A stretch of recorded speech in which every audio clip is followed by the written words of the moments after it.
Michael Porter Jr. entered the 2017-18 college basketball season as the second-best overall recruit in his high school class and the second-best overall prospect for the 2018 NBA draft. 2 minutes into his career at Missouri, that all changed.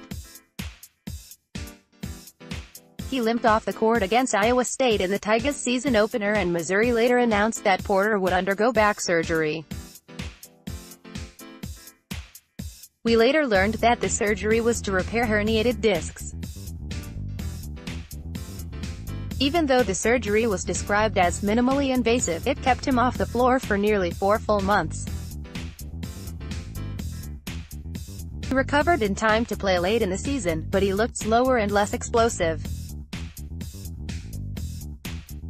In 23 minutes of play in his first game back, he only scored 12 points on 5 of 17 shooting from the field as 5th seed Missouri felt the 12th seed Georgia in the second round of the SEC tournament. His only NCAA tournament game wasn't much better. He scored 16 points on 4 of 12 shooting in a loss to the Florida State Seminoles. He didn't look like the player we were expecting.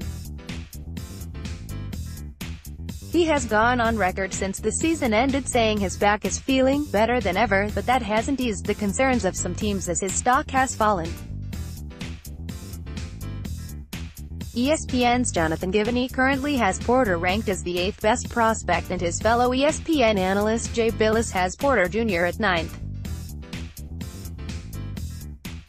Though Porter's stock tumbled this season, it's hard to see him dropping to the point to 15th, where the Wizards could take him with their first-round pick. However, if he slips past the Bulls into that 8 to 12 range, the Wizards would be in a position where they could try to move up to get him by packaging their pick with either Kelly Oubre or a future first. It wouldn't be the first time the Wizards front office has tried something like this. In 2013, they packaged a pair of second-round picks to move up and draft Glenn Rice Jr.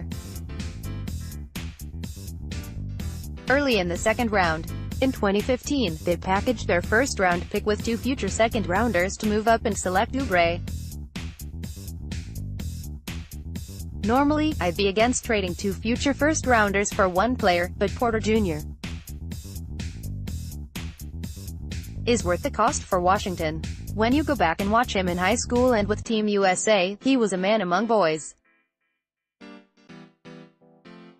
He averaged 36.2 points, 13.6 rebounds, and 5 assists per game during his senior year and was named the Gatorade Player of the Year. He also started all 5 games for the 2016 USA Men's Under-18 national team and led them to an undefeated record. He averaged a team-leading 15.8 points per game, along with 5.6 rebounds, and 2.4 assists per game en route to the gold medal. Even after the injury, he still has one of the best talents in the entire draft. At 6'10" with a 7'0" wingspan, Porter has the ideal size for a wing forward. At the moment he's only 215 pounds, but his frame should allow him to put on more weight once he gets into an NBA training program. Strength's excellent shooter. Uses his height and length to his advantage. Above average rebounder for his position, loves to crash the boards. Great off-ball movement, high-effort defender, underrated passer, elite catch-and-shoot player. Hello, John Wall. Durability is a concern after major back surgery.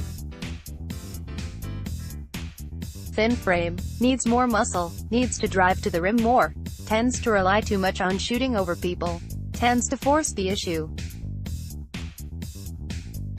can be turnover prone. If the Wizards landed Michael Porter Jr., he would immediately become a key cog either off the bench or even in the starting lineup. His size and willingness to play in the paint could allow him to fit in quite well in a lineup with Wall, Beal, and the other Porter. There wouldn't be many teams in the NBA who could play four players who can shoot and attack off the dribble as well as that foursome. Just imagine Michael Porter Jr. taking Kelly Oubre's place in Washington's small lineups, running off of pin downs, and being fed in rhythm by John Wall. It would be a sight to behold, and could help Washington raise their ceiling in a summer in which they desperately need to do something to get out of their rut.